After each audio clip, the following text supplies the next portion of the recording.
Fiat Lux. Huh? No? Okay.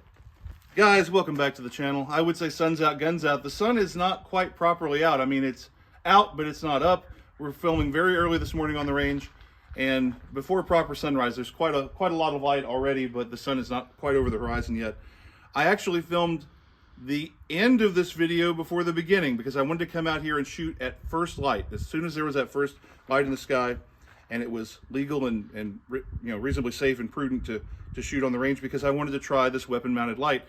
Shooting in full darkness would have been really interesting and I would have learned a lot, but going out of the range and shooting in the dark is not really kosher. So soon as we had legal light, the minute it was light enough to start shooting, I started shooting, and I had to do my shooting very quickly. By the third shot string, it was actually getting so light that I could see the target pretty clearly without illumination. I could see my sights without illumination. There was enough light in the sky, so that did change things a little bit, but not a great deal. Especially with this first couple of shot strings, this weapon mounted light made a big difference, and you'll see that in a minute. Our weapon mounted light today is a TLR1 from Streamlight. And I have to admit, I'm not an expert on weapon mounted lights. The Streamlights have a great reputation. They're supposed to be really good ones. I found this is a good one. This is they make them that are rechargeable. This uses CR123 batteries. It's a very common model. It's a popular model. You can turn it on and leave it on, or you can just have momentary on, and I tried it in both modes. The pistol I'm shooting today is a PX4 Storm in 9x19, and I'm also reviewing the pistol as much as I am the light, but this was just a pistol that came to me that was convenient to mount a light on, so I could go out and try this. Recently I reviewed a 92A1 Beretta, and I really wanted to slap this light on that one and try it. But that thing, even though it's a used pistol, was absolutely pristine, and I did get permission to shoot it. But I didn't ask if I could put this light on it, and I know I would have scratched the finish. It on the rail had never had a light on it, clearly, and I wasn't about to scratch the finish. But this one's had a light mounted before. It's not in perfect condition. It's a plastic frame. We're not going to scratch it up in the same way we would that anodized aluminum frame. So let's talk a little bit about the pistol, and then let's talk about the light. If you haven't tried a PX4 Storm, a lot of people love these. Ernest Langdon of Langdon Tactical, Chris Baker of Lucky Gunner think that these are real sleepers. They've been on the market for, gosh, about 20 years, I think. They've been on the market a long time. But they've never really taken off. They're available in 45, 40, and 9mm. I don't think they were ever made available in 357 SIG or any other chambering. They have a rotating barrel for lockup, which is kind of unusual. Beretta is almost obsessed with doing weird things. They tried this rotating barrel on the Cougar, and this is sort of an evolution of the Cougar. In the late 90s, they had that series of Cougar pistols that were really similar. They were metal framed. And then those evolved into the plastic frame PX4 Storm. Beretta likes the Walther style locking, with a locking block that locks up left and right on the 92. They've gone with that for a long time, and before that on the 951. They got this rotating barrel. They've tried that a couple of times. They've tried some weird locking systems. Their APX pistols are just sort of a normal Browning tilt barrel, nothing weird. They're basically a Glock clone, almost a clone. And on the most compact, the little subcompact version of the PX4, they went with a tilt barrel. I don't think they could make the rotating barrel work, but on the mid-size and the full-size, they went with a rotating barrel. You got front cocking serrations, if that's what you want. I don't know that we need them, but they're there. This one is decocking safety, so we can press it down and leave it on safe. And of course, we have a dead trigger when it's safe. Or we can flip that up and fire. A lot of them are the G model. When you decock, this is spring-loaded, the latch pops back up, and you can't leave it on safe. And some people prefer that because they don't want to have a dead trigger. Back straps are replaceable, so you can match it to your hand. We've got in 9mm, we've got a 17-round magazine. And these are just, they're really good. They're accurate and they have good triggers. They're DA/SA. If you don't like hammer fired, you don't like double action, this might not be for you, but so many people do like hammer fired. I like hammer fired. The ergonomics are good. This texture is good enough that it's not abrasive, but it keeps the pistol from sliding around, locks it to my hand. Takedown is quick and easy. These have a reputation for being extremely durable and long-lasting. Accurate, I found this one really accurate. Even with this Winchester white box ammo that I'm shooting today. I say even with it. The Winchester white box I found is quite good ammo. I don't have a problem with it, but it's not premium. You know, it's not match grade ammo. It's just good ammo. This has a plastic trigger, and a lot of people don't like that. Chris Baker of Lucky Gunner said that he replaced his plastic trigger with an aftermarket metal trigger, and the metal one broke after, I want to say, a few hundred rounds. It wasn't that long, and he went back to the factory plastic trigger, and it's been perfect since then. So Beretta, even though they're putting plastic in these, and some people don't like plastic, they seem to know what they're doing. They know how to make good, durable pistols. Ernest Langdon talked about putting tens of thousands of rounds through one in 40 cal of all things. He wanted to beat it up. He said, hey, this thing is going to generate a lot of recoil and slide velocity, and 40 cals tend to beat themselves up. Let's torture test it, and he has, and it's been a wonderfully durable pistol for him. So make of that what you will. I like these. I think they're a fine choice, but they've just never taken off. They've never been all that popular on the market. There's a sort of a small group of people who are very enthusiastic about them, and most other people just kind of shrug their shoulders. But yeah, if you haven't tried one of these, you may be missing out. Good ergonomics, good accuracy. They kind of do everything well, and I really like them. Anyway, our mag release is not ambidextrous. It's made for righties only, and I'm not actually sure if that's reversible like on a Model 92. It looks like it probably would be, but I won't swear to it. Not sure what kind of finish we have here. It's almost like a painted on enamel finish or something that you see on so many Berettas. And it does wear over time. It'll wear off. It doesn't look like a nitride finish like on a Glock, but it seems to resist corrosion pretty well. I don't have a lot of difficulty with one. Our guide rod is plastic, which is pretty normal these days, pretty typical. I don't know what else to say about it. It's just a fairly simple workhorse pistol. Accurate, reliable. It's kind of everything you need. So let's talk about the light. Let's talk about specifically mounting a weapons light. It's a controversial idea. Some people say you got to have a weapon mounted light. Some people say you should never have a weapon mounted light. Some people say you should have one in addition to a handheld light. If we break this down briefly, obviously with the weapon mounted light, I can shine light wherever I need it, wherever I'm pointing the gun, and that's useful. And I think everybody agrees that's useful. But it does add bulk, it adds weight. It's harder to find a holster to fit this thing. The great temptation if you have a weapon mounted light is anytime you need a light, point your gun at the thing that you want to illuminate. And that's a problem.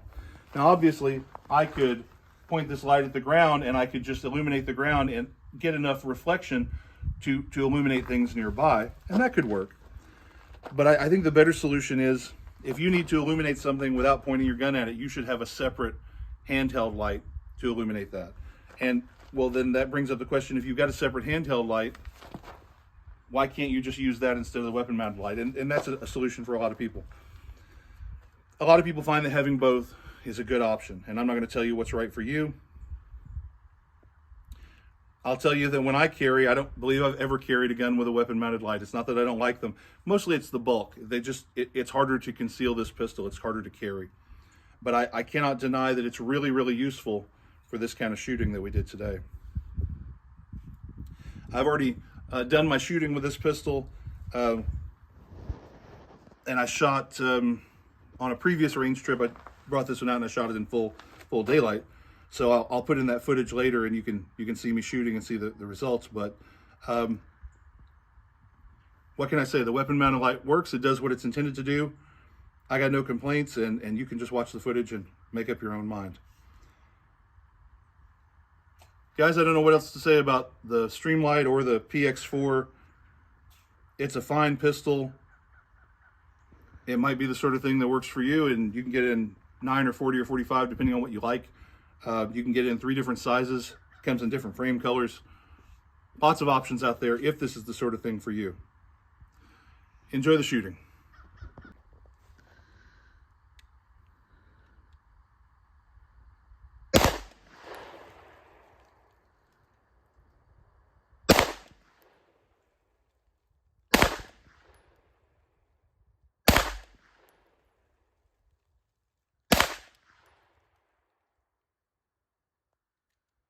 jerked the trigger on that last shot. Let's go have a look.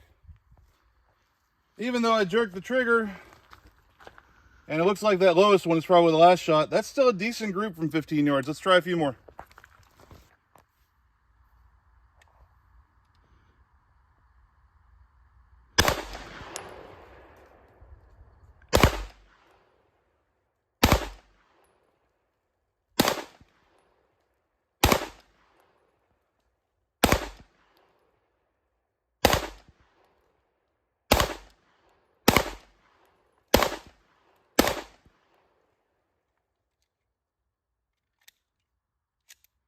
I am dry. Let's go out, see how I did. All right. I got a little bit confident there after a pretty good initial group. Rushed through and I started pushing these shots down low and left. And I mean, that's still okay for defensive purposes, but it's not really what I wanted. You know, this is the group I got when I was going slowly and concentrating. And when I started rushing, kind of opened up to this. I was pushing that muzzle down, jerking the trigger, but this is still not bad.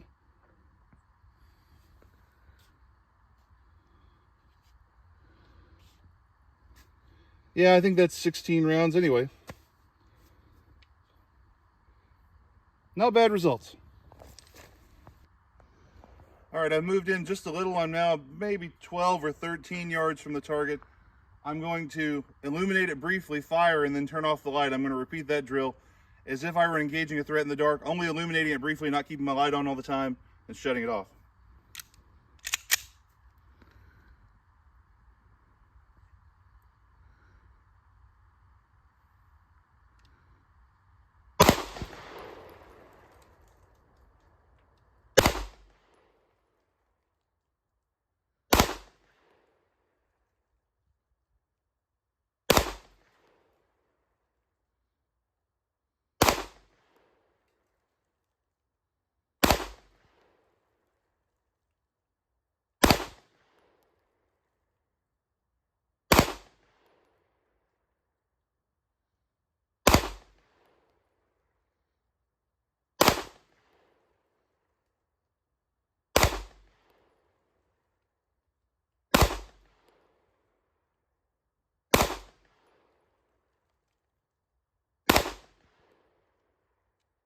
Let's go have a look. All right, this time I ended up with I'd say a decent group, but it's all low and left. I was rushing through and pushing that muzzle down. Every time I fired, I would get a really brief sight picture. As soon as I illuminated the target, then I would have to get my sight picture. I didn't have the luxury of getting a sight picture lined up because I couldn't see my sights. And so I had this brief moment where I had to get a sight picture and then fire. And of course, I mean, I didn't have to rush through it, but in a defensive shooting, you're probably going to be shooting pretty quickly. And once again, this is not terrible. It's probably acceptable, but it's not really what we want to see. We know the pistol is capable of throwing a nice tight group I could cover with my fist there at point of aim. And instead we have this bigger group. I can still cover it with my hand, I guess. But it's not really at point of aim. It's down here. Let's try that one more time. All right, let's try basically that same drill again.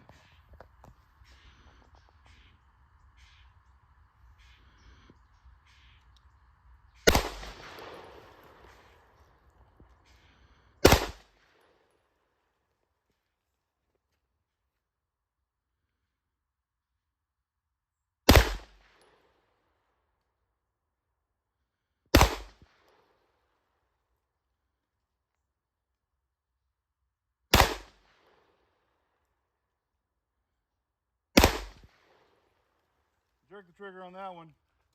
I can tell the sights were too low. That one's not going to be good.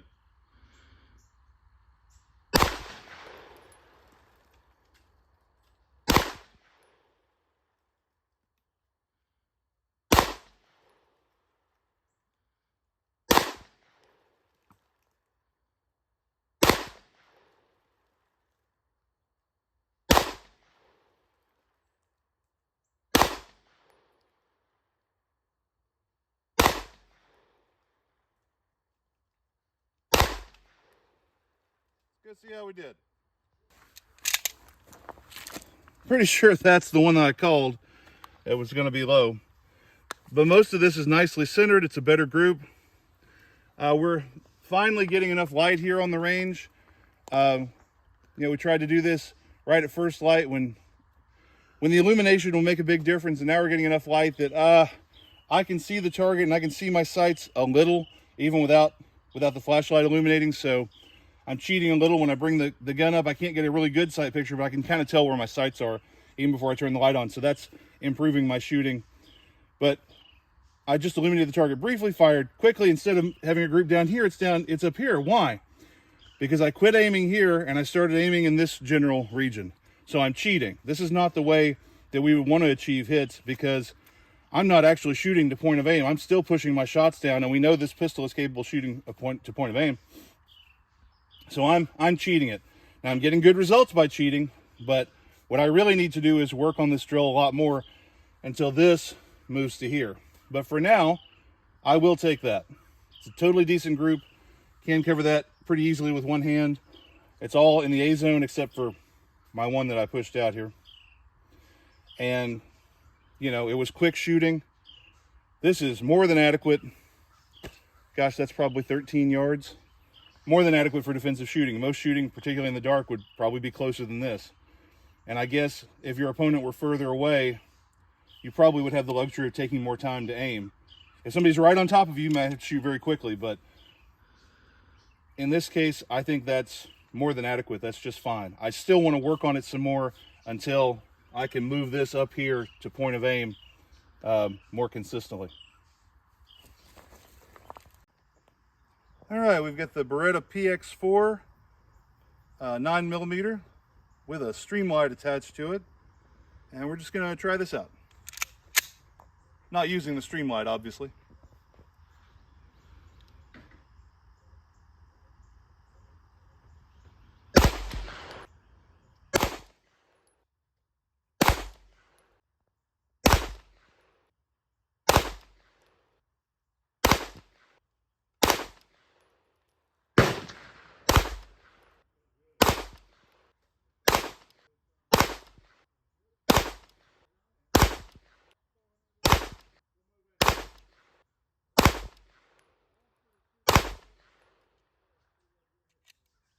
See how we did.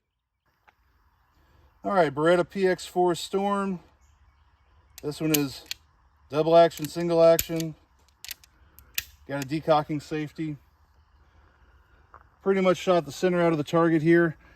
Got a few up here and then sort of down here. Again, kind of doing two different things here. And then I've got this one flyer, unfortunately. I could feel it when I shot that one. I jerked the trigger on that one. This has a very light, crisp, single action trigger. It's almost like a target pistol trigger. Now this is a plastic trigger, which I think all the PX4s have, but as far as combat or fighting pistol triggers go, this one is very light and crisp, and I like it, but it really is a surprise break, and I'm gonna have to spend some more time training with it to get the best performance out of it. Clearly it's capable of really, really good performance, but if I just sort of get those sights on target and then gently squeeze and just let it happen, don't try to force it, this is what I get. And when I get on target and get excited and think, yeah, now, and jerk that trigger, this is what I get. And they're all still in the A zone. This isn't bad, but this is what I want and not this so much. So this pistol is going to test my skills, and I would need some more time with it to get the best possible accuracy out of it. Certainly the pistol is capable of very, very good accuracy. Once again, we're shooting the Winchester White Box, 115 grain. It is very plain, very cheap ammo, nothing special. This pistol likes it, and when I'm doing my part, this is what the pistol is capable of doing, clearly. Just this represents me. All right, so what did we learn? Well, we learned that the weapon light works really well, illuminated the target nicely. I did cheat to a certain extent because I have a white target, so when I hit it with that light, it reflected really well. If I had gone with a black silhouette target, I might not have been able to see it well, and especially could not have seen my sights against the target. So I did give myself some advantages there. Maybe those are unfair advantages. especially that first string of fire that I shot. You know, we came out here as early as we could, started shooting at first light when there's very, very little illumination on the range. But of course, that period of first light when it's still pretty dark out here, that fades quickly. Within a few minutes, you've got enough light. I mean, we just finished our shooting a few minutes ago, and now we've got pretty good daylight out here. It's a very brief window. Especially by that third string of fire, even without the weapon-mounted light, I could see the silhouette. I could see my sights at least a little. I could see these white dots on the sights, and that white target, even in a very dark environment, does show up. It wasn't like I didn't know where the target was at all. And of course, if you're shooting defensively, that may be the case. Hey, I'm out here in an alley, it's the middle of the night, and I'm throwing away this trash, and oh, somebody's coming toward me. Hey, who are you? You know, stay away from me. I don't know you. That's my purse. Or whatever you got to say. And you see there's this shadowy figure, and you can't make it out clearly. You know it's someone. You know it's a person, but you can't make out his features. Is that a person you know? Is this person trying to harm you? Does he have a knife or a gun in his hand? So yes, this does simulate those kind of conditions where you're in your house at night, you're in a parking garage at night, whatever, and someone approaches you, and you can make out that it's a person, but you can't see him clearly. And if you've identified he's definitely a threat, but you can't see him clearly, you can draw your pistol, and maybe you can kind of sort of see your sights, especially if you have night sights, but you can't get a really good picture, and you can't positively identify that target. So that's where the weapon-mounted light comes in handy. Helps illuminate that target, or even a handheld light. Helps illuminate that target so you can positively identify, is that really a threat? Is he really coming toward me? Or is he starting to back away? Whatever, you can get more information. And if you have to, you can see your sights well enough to shoot. Of course, the light does not illuminate your sights, so what you are counting on is reflected light from the target that gives you a silhouette of those sights. For those first couple of shot strings, I couldn't see those white dots. They're an aid in aiming, at least for me, for my old eyes. But all I had was black on black sights, like target sights. I just had that silhouette, front sight, rear sight. That's all I had for aiming. I couldn't use the white dots. Gosh, for that last string of fire, I could see those white dots before I turned on the light. My memory, and I could be wrong, it's only a few minutes ago, but I was focused on shooting. My memory is that once I turned on the weapon-mounted light, with that white light reflected back to me, then I could only see the black outline again. So all I had to work with was that black outline, and that was clearly sufficient. But just bear in mind that if you're used to lining up those dots, you may not be able to do that in the dark. Even if you have night sights that glow, this weapon-mounted light, depending on what the background is, may reflect so much light that all of a sudden you can't see your night sights glowing anymore because they're not the brightest thing in front of you anymore. I should have tried this with a pistol with night sights, but didn't occur to me.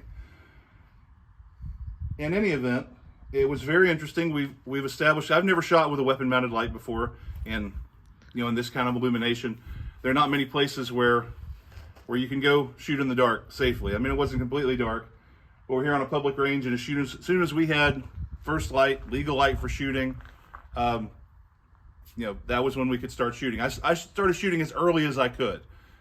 I couldn't have shown up half hour earlier. I don't know that would have been safe or prudent to be shooting in the dark, but as soon as we had the first light, I started shooting.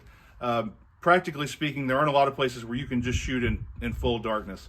If you're at a shooting school and they have a shoot house where you can shoot 360 in any direction safely, they can turn out the lights in there, you can be in full darkness. If you have access to an indoor range and you know the people who run it and they're willing to let you come in after hours and turn out all the lights, hey, that's great, but very few of us have that. I don't have access to that.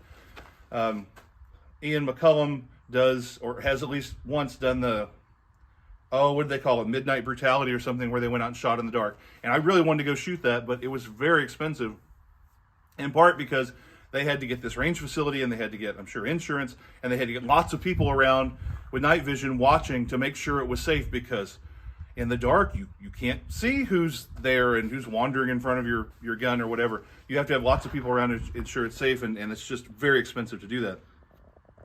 So I guess what I'm saying is we have very few opportunities to shoot safely in the dark and to practice those skills that are likely to come up in a real gunfight. Real gunfights are frequently in poorly illuminated areas. They're basically in the dark, and we don't get the chance to shoot in the dark. So I got as close to it today as I could. But yeah, learned a lot because I've never done this before. Weapon mounted light works really well. Difficult to see the sights before illuminating the target, and after illuminating the target I can only see that outline. And if my opponent were wearing all black, oh, then it would be much more difficult.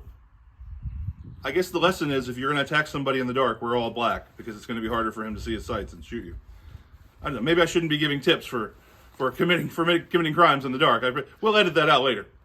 But in all sobriety, you know, all joking aside, yeah, if your opponent is wearing dark colors, the weapon mounted light may not be the big benefit that we think it is, because even though you can see your opponent clearly, you may not be able to see your sights clearly. And you might think, oh, I have this high visibility fiber optic, or I painted my front sight orange. Well, if it's not getting any light because the light is out in front of the sight, if it's not gathering light from somewhere else or reflecting light from somewhere else, you're not going to see those sights. And I'm not even 100% convinced you're going to see night sights. I really should have tried it with night sights.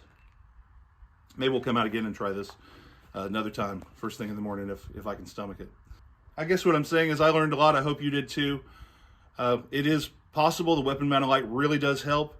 And even at, whatever, 15 yards, I was shooting a decent group. I mean, for shooting basically in the dark, that's awfully good. And more than good enough for defensive purposes. So if you've never actually tried a weapon mounted light in the dark, which I hadn't, you know, very few of us have that opportunity, hope this was educational for you. Hope it helped you form your own defensive plans. Guys, keep your powder dry.